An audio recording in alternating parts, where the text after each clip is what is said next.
Yes, my people. My name's Kofi Gonzalez, entrepreneur from Leicester City, and I am founder of CapCut UK, luxury personal shopping business. I used to go to St. Paul's Catholic School from year 7. I was Hope Hampton in primary school, but yeah, went St. Paul's is probably where I started to remember things. It was fun. That's where I've met all my friends from now.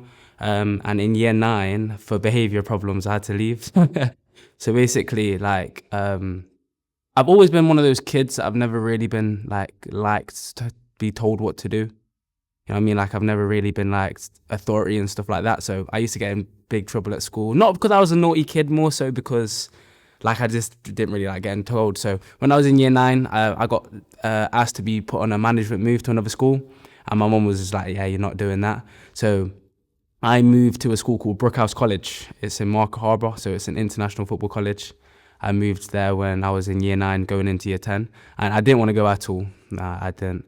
You know what I mean? 'Cause I had to leave all my friends, start in a new environment. But I feel like because of what I was like at normal school, Brookhouse is probably the best option for me because there was small classes, a bit more one-to-one tutoring, and obviously Brookhouse College is a international football school as well. So for me to be able to get closer to the sport, I was always in and out of academies when I was younger, playing football, going on loads of trials and stuff like that. So my dad thought it was a really, really big opportunity for me to be able to really just like lock in with football and really go for like obviously the professional game. So yeah, year 9, I moved into Brookhouse College. Didn't really enjoy it at the start, but obviously started to warm into places. We were playing football maybe like 4 or 5 times a week, games on the weekend, and it felt like a proper sort of an academy setup. So yeah, that was a bit more of my childhood. Obviously a bit of I had loads of fun. My mum and dad do quite well. My dad's a surveyor, my mum's a HR manager. So they always used to take me away on holidays and stuff like that. So yeah, my childhood was really good. I can't really complain. And obviously Brookhouse was a private school as well. So obviously I had private education from year 9. So yeah, I'd feel like I ain't really been hard done by with my childhood. I feel like I've had especially my childhood in general, I've had quite an easy upbringing. I feel like as I've turned a little bit older, that's where sort of life started to change. So yeah, when I moved to, so I was at Leicester Elite when I was younger. So when I was in that year 8, year 9, to be fair, when I was dead younger, I used to play for a team called Carib. So this Carib team, when I were maybe like 11, my whole team basically went to an academy. So like there were probably like 8, 9 of us. My whole literally about 6 of us got signed for an academy. I got asked to go sign for Nottingham Forest, but my dad didn't really want me to go. My dad says if he's gonna go into an academy, he will do when he was older. Obviously, I've always wanted to be in and around of academy. So year 8 and year 9, I was playing for Leicester Elite. I was playing Derby's development team. And when I moved into Brookhouse College, and that was like a full-time setup, like we were going to school, finishing school at maybe 3 or 4 o'clock and then going straight into football. That's when I felt like football become a big purpose of mine, and I thought, right, this is what I want to do. I want to be a professional footballer. I'm gonna work really hard in school, and I'm gonna work really hard in training. And that's when I felt like, right now, this is my life. I want to be football forever, really and truly. Wow. So obviously a really good 2 years at Brookhouse College. From when I was year 10, I was playing upper year, so we were playing with the 16s. We used to play loads. When I explain Brookhouse to people, I don't feel like they really understand because it pretty much was an academy setup. Like when we were playing academy, so when we were playing 15s, I used to play upper year for the 16s, innit? So when the 16s played at other academies, they played like Cat 2, Cat 3 academies, like Nottingham Forest. We played people like Doncaster, people like that. And we used to beat them a lot of the times, you know what I mean? But we were training a lot more than some of these academies. Academies, we'd maybe going in like 2, 3 times a week, maybe 1 time on day release.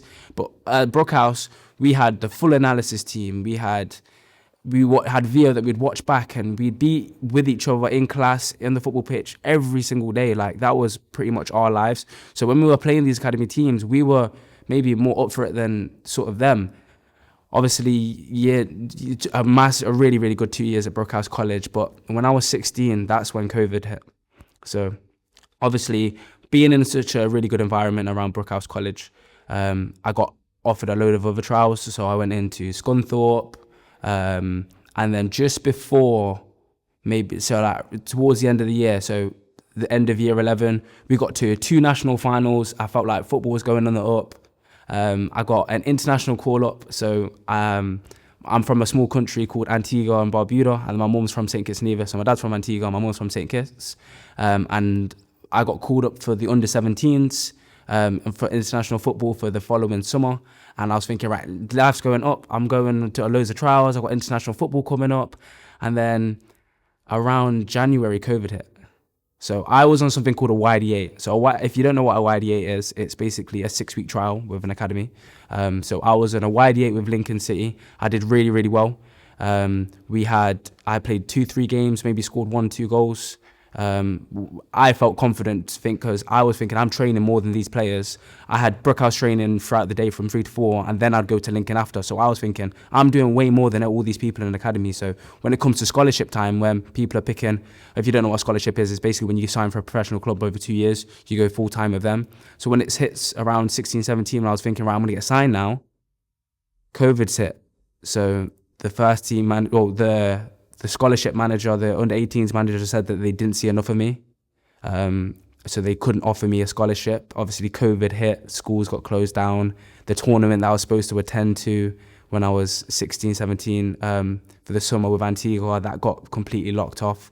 And it just came a bit of a pause. Like, the whole life really went on pause when COVID hit. Like, yeah, it went from me thinking that I was going to be a professional football player for my country, and then it quickly spiraling out that the world's just completely on pause and nobody can really do a lot about it. So yeah, that's when I felt like football. I didn't really know where I stood, and I felt like that was a massive transformation stage for me because I just felt like I lost purpose a little bit. Like, I didn't really know what was going on in life. You know what I mean? Like, I was so set on my future of being a professional and it was worse for me because I never actually signed for an academy. I was always just about there. I felt like I was always good, but like just to that academy mark, I felt like I was nearly there, and the COVID it just ruined everything really and truly. But I don't even know. Yeah.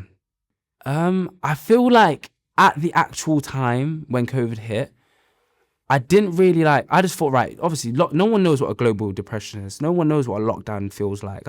I didn't really know what was going on. So like the feelings didn't really feel much because I was thinking, right, I'm confident enough that when I go back football, I'll play for another academy. Like, it doesn't really matter. I'll go on another trial somewhere else. I'll go back Antigua. I was quite positive. I always am. But I didn't really know how to feel because I was just thinking, like, what goes on now? Like, how long are we in lockdown for? And I don't even know. Obviously, with the lockdown, I kind of just had fun, took my mind off things. Obviously, we still had to like sort of write tests and stuff like that for our GCSEs. We didn't even do the test for those. So it was just a bit of a weird period. I feel like it was a bit of a weird period for everyone. And because it was like my year, like that summer, that's the first time that's ever happened in history, really and truly. You know what I mean? Like I don't even know. Like, I don't know. I felt lost, I'd like to say. And I felt like I tried to sort of cope with it in like other ways, maybe just more having fun, more like, and around lockdown we were just on PlayStations all the time. Towards the end of lockdown we started going out and playing football. Obviously I've got a lot of academy friends in my friendship group. My friend Luther, he was at Notts County at the time. My friend Teo, he was at Nottingham Forest at the time. My friend Dannon at Nottingham Forest at the time. And when lockdown started to ease, when we were allowed to go out and play sports and stuff like that, that's who I was with on a day-to-day basis. So I felt like I was still one of them. And because I felt like I was training like them or with them, I was thought, something's going to happen after lockdown. I don't have to worry. It's God's plan. We'll see what happens. And I've always been a big believer of God will, you know what I mean? Like, it's all God's plan. Everything happens for a reason, and we'll just see what sort of happens now.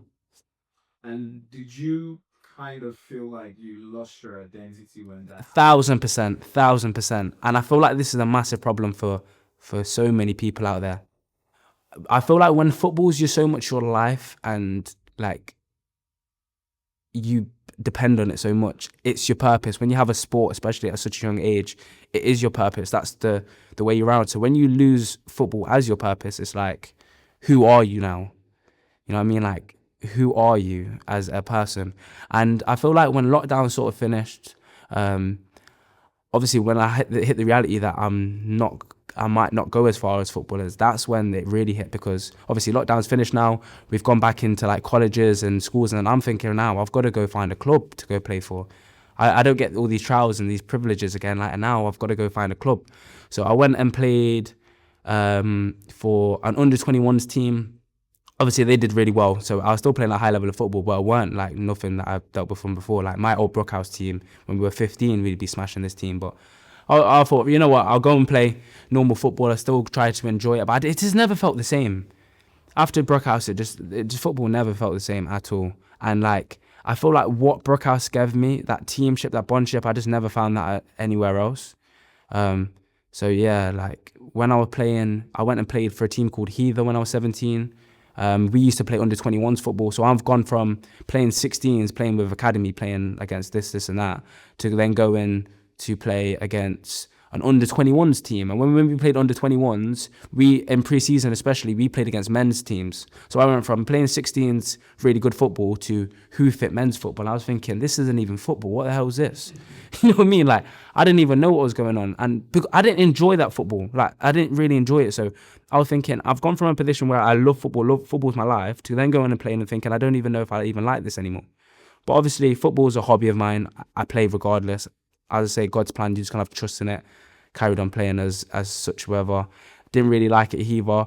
18s, we moved out. I moved to a team called Bedworth. So my dad, I've got a friend that used to play for him called John. He used to play for the first team up there. And I used to just think, like, I don't know, when you play for an academy when you're younger, or played in and around those sort of environments, I feel like when you look at men's team, you think non-league. I feel like on a confidence basis, you just feel like you can walk into any team. So when I went there, I was thinking I would just walk into the men's team. I trained for the men's team a couple of times, but they said, oh, you're going to go down to the 18s. I was thinking, 18s? I feel like I'm better than some of your first team. Like, but anyway, went to the 18s, really enjoyed it. We had a really, really good team. But still, yet again, it just didn't feel like what I wanted it to be. I still wanted to be like an academy. But then we had FA Youth Cup. FA Youth Cup, I was thinking, right, this is my tournament now. We're going to go through to the other rounds. We're going to be playing against an academy here and there. And I'm going to get signed, and this is my year that I finally bounce back. On top of that, Antigua, they contacted me again and said at the end of the season, there's a tournament where you're going to be representing the under-20s, the CONCACAF under-20s, so people like America would be there, Jamaica would be there. So I was thinking, this is my story, you know what I mean? Last 2 years have been difficult for me, but now I've got a really good chance. FA Youth Cup's coming up, international football's at the end of the season, right? This is my season. So that season we did really, really well. We won the league, we won the cup. FA Youth Cup, we didn't do as well. Well, we did well, but we maybe... the round before the first round proper, when you play against academies and stuff like that, we got kicked out of the tournament. I was still quite happy with the season that we had. And I went and still got called up to go to Antigua at the end of the season. I went Antigua. That was a mad experience, to be fair. So I went over to Antigua for... How it happened was I went to an English trial at Loughborough College.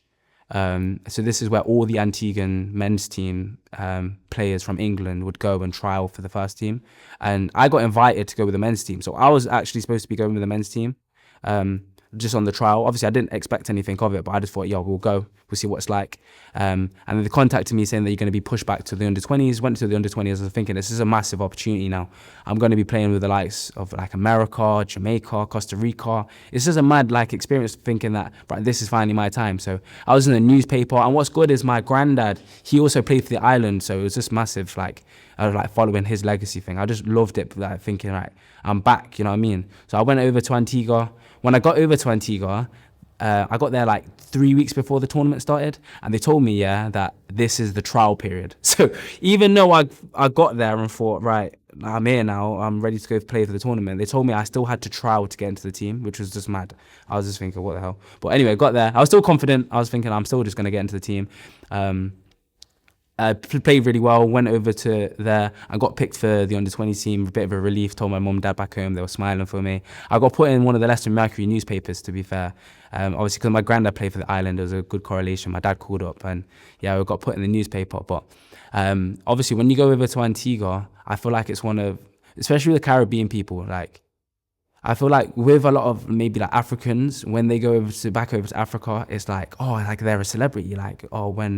I'm really happy to come and see you. When you go over to Antigua, especially as an Englishman, you're not seen as Caribbean. You're seen as an Englishman.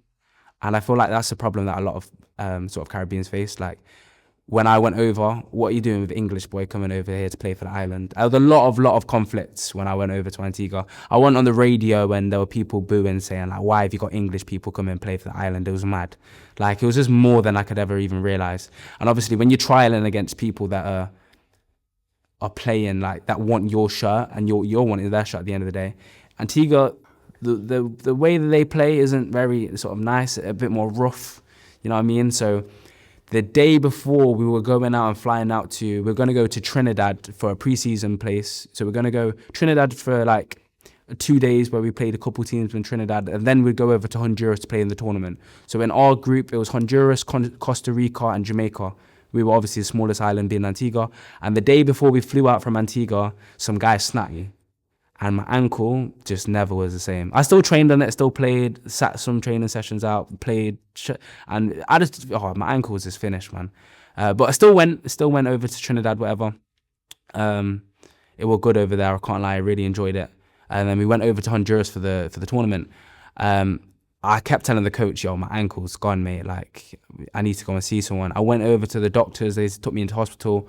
I got injections in my leg to be able to, like, for painkillers and stuff like that the day before the first game. And then the training session before the game, I just thought, I just can't. And like, it's mad because I'm on the newspaper, all my friends are trying to watch me play live on TV.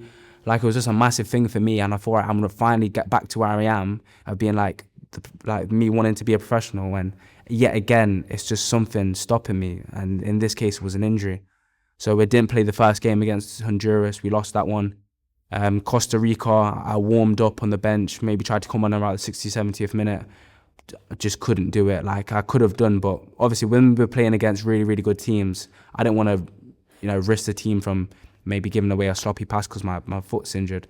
And then we played Jamaica. We were probably out of the tournament by this point because we lost the first 2 games. Came on against Jamaica, but even when I look at the clips back, I was hobbling around. But I just liked coming on the pitch because to say I did that for my granddad. You know what I mean? He played for the island. I find it good that I play for the island as well. And I actually got tattooed on my arm. So it says, each endeavour and all achievement on my arm here. Before every single game, we used to be like, God is good all the time, each endeavour and all achieving. And what I think each endeavour and all achieving means that each person that wants to go through something will achieve what they want to achieve. So when I got back, I got that tattooed on my arm. And even though that whole mad thing happened where I didn't really play, I didn't really live up to the standard that I really wanted to, I knew that this was God's path. But when I was over there, like, I cried, I wanted to go home, like, it was just mad. You know what I mean? Like, that was probably one of the lowest points in my life because I thought, I've come through so much to be able to get to this position and I can't do anything about it. I'm injured, you know what I mean? And that was a real reality point for me, thinking, because that was the chance for me. I was thinking, right, if I play, I do really well, like, clubs are going to start sniffing around, you know what I mean? I could potentially, if I'm playing against, like, Jamaica, I had Chelsea players playing for them, you know what I mean? Like, if I played well in that tournament, this could be an opportunity for me not maybe getting a contract in England. This could be worldwide. I could be going over to America. Anything could have happened in that tournament. And God prevented that from happening.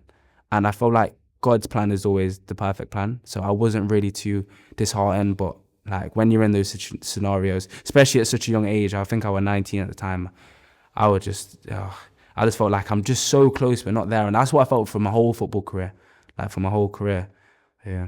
So I feel like when I got back from Antigua, I went and played for like a men's team in step 6. So if you don't know the football pyramid, you have 4 professional leagues, and then you have step 1, which you would say is maybe professional, and then you have step 2, 3, 4, 5, 6. So I went basically from me thinking I'd play all the way up here to dropping all the way probably to literally the lowest point of the football pyramid.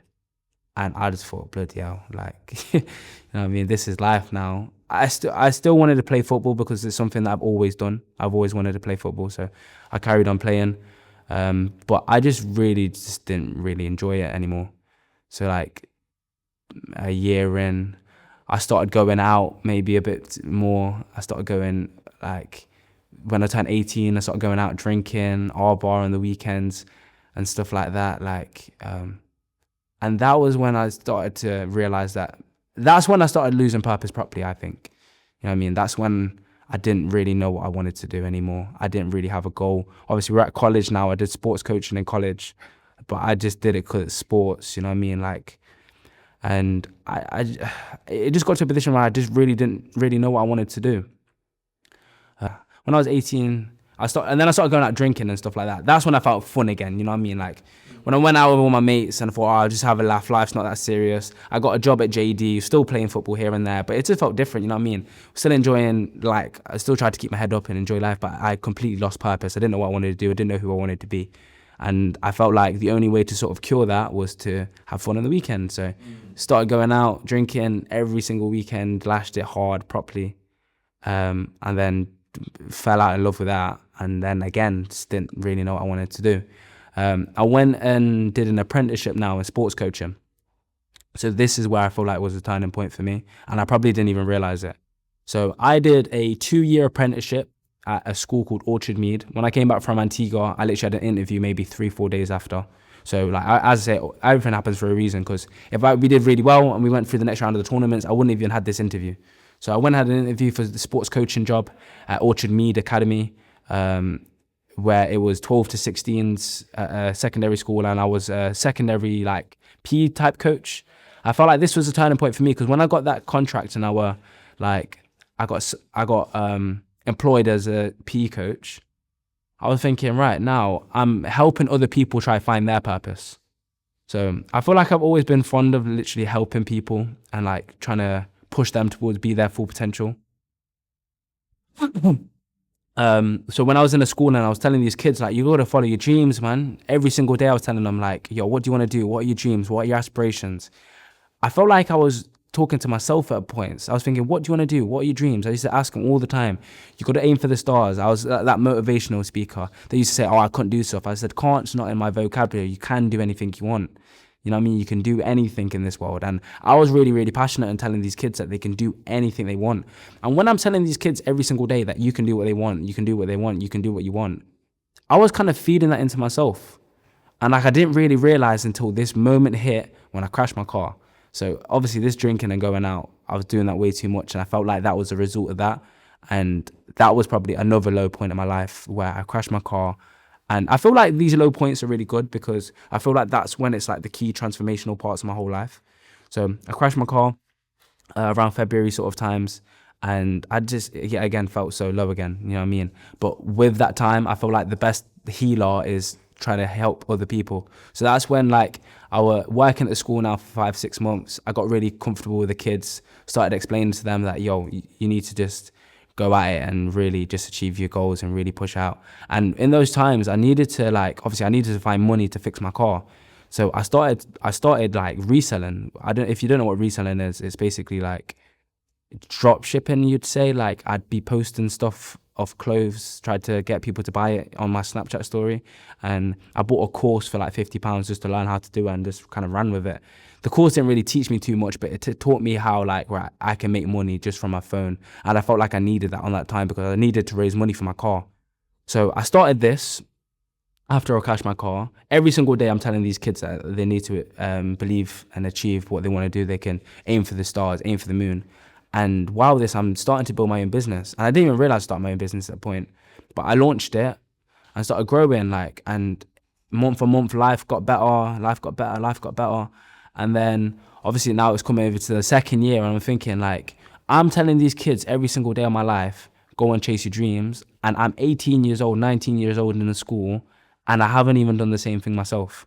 So I said, you know what, after my apprenticeship and the second year, I'm going to go full time and sort of start my own business and go full-time as a full-time entrepreneur.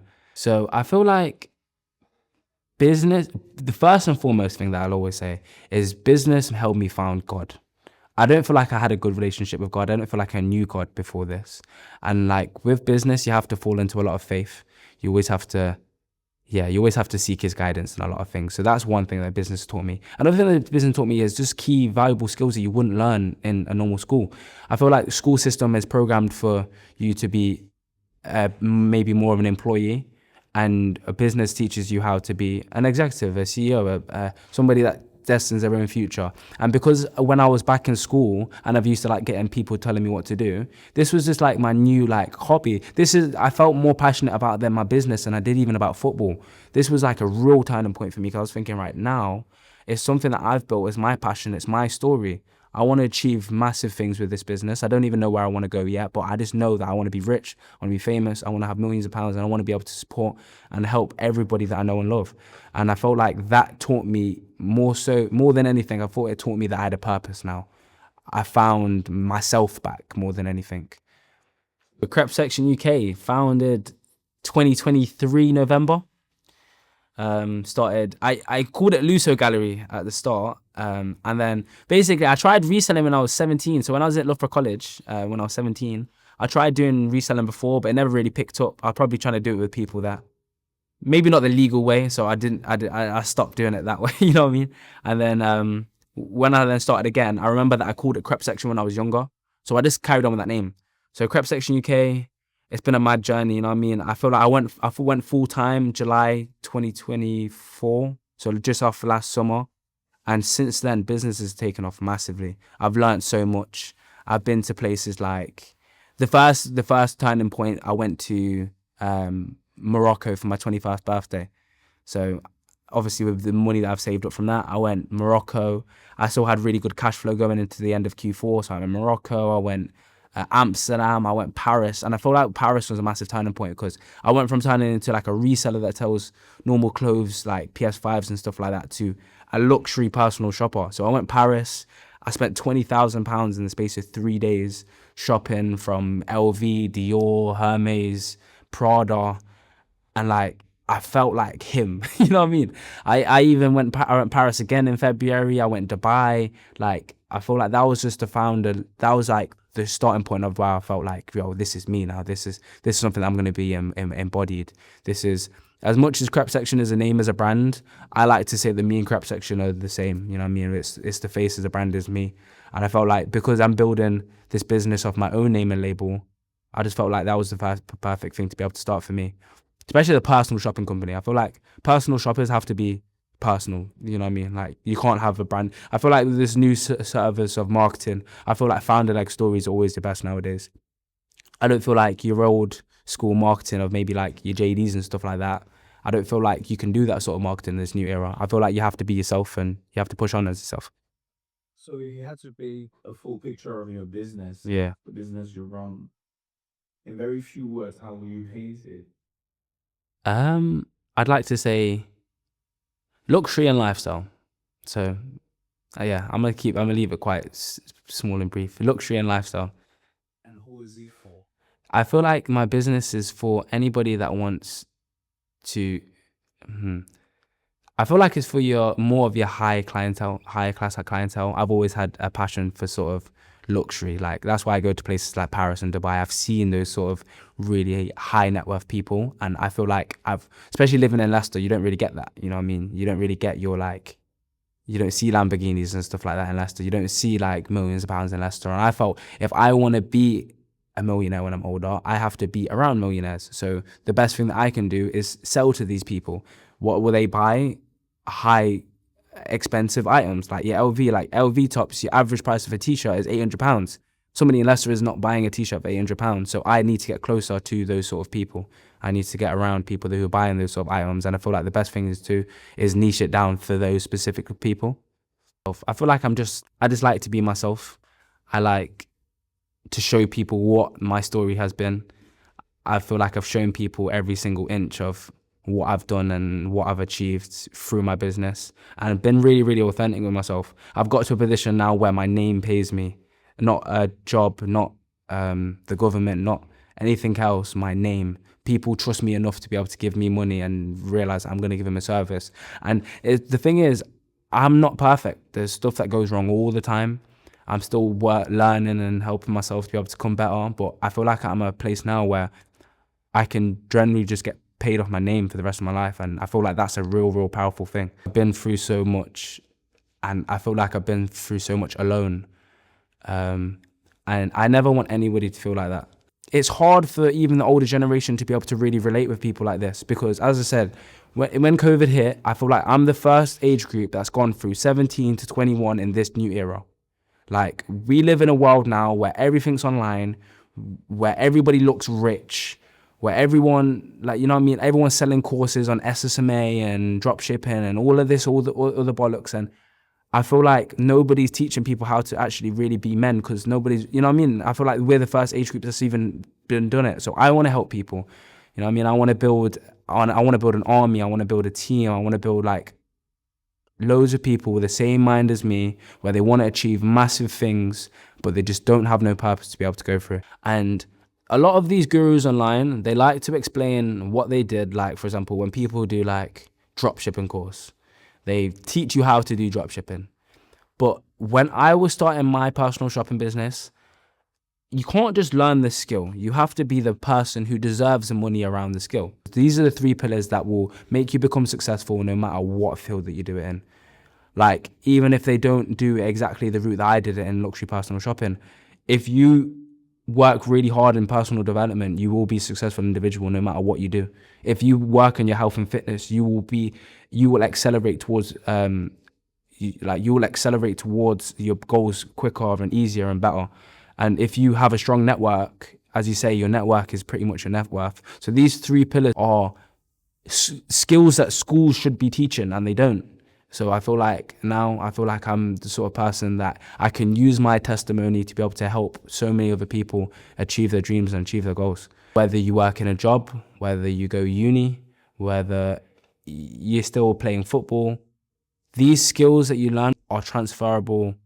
They're good life skills to learn. And I feel like nobody within, especially my age range, you don't see many 21-year-olds even explaining this sort of information. Personal development and health and fitness are the most important things that you can develop as an individual. And a lot of it's sort of mental health as well. You know what I mean? Like, I've put myself through some mad experiences. Like, I've experienced a mad life. I've gone Paris 3 times, I've gone Amsterdam, I've gone Morocco, I've gone Dubai.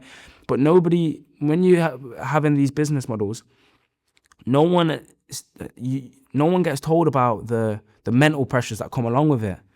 And I felt alone so many times in my business, and I felt like in situations where nobody could help me. And I don't want anybody to ever feel like that.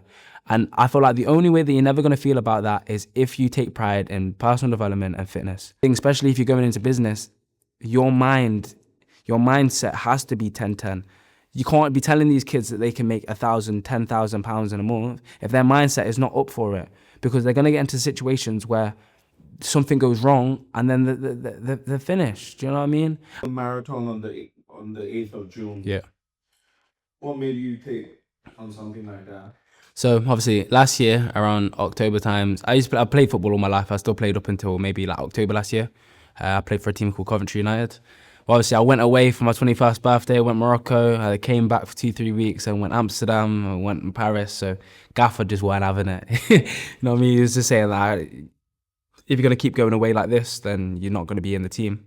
So yeah, left football recently, obviously since business has really been taking off. I said I was go again in the new year, but I didn't find a club.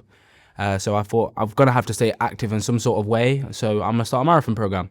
So I went on the Nike running app, looked at an 18-week program. I said, you know what, I'll just do it till the end of the season.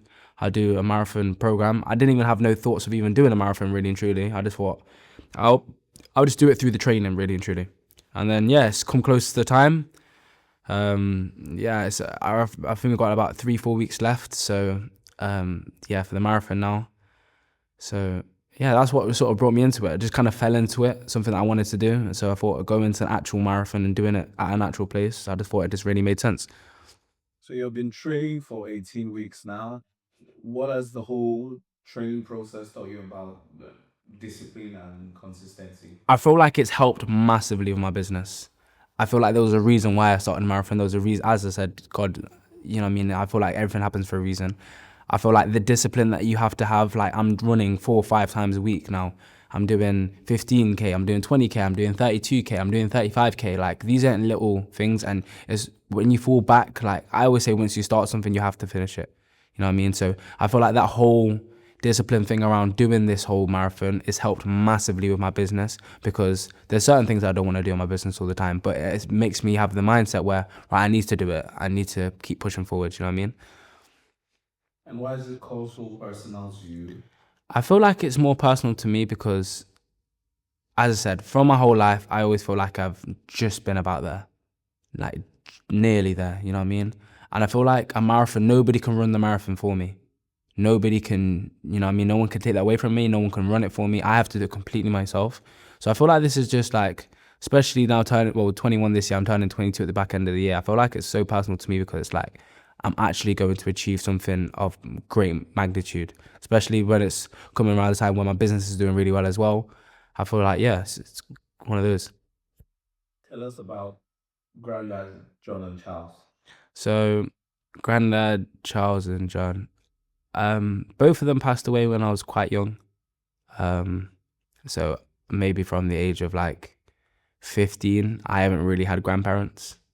And I feel like it's been tough on me because obviously both my grandparents on both sides have passed away. So mum and dad's dad died.